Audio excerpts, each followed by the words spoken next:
রাসূল আকরাম সাল্লাল্লাহু আলাইহি সাল্লাম বলেছেন,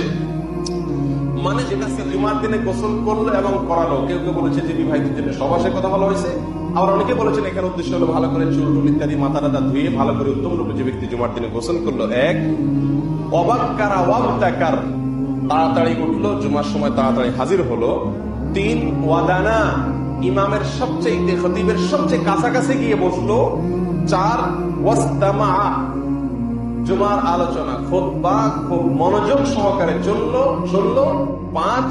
ও আনসাতা, এবং চুপ থাকলো, কোন কথা বললো না। এই পাঁচটি কাজ যে ব্যক্তি করবে, কানা লাহু বিকুল্লি খুতওয়াতিন ইয়াখতুহা আজরু সানাতিন সিয়াম আও কিয়াম, তাহলে সেই ব্যক্তিকে আল্লাহ সুবহানাহু ওয়া তাআলা বাসা থেকে মসজিদে আসার সময় সে পায়ে হেঁটে আসছে, প্রতি কদমে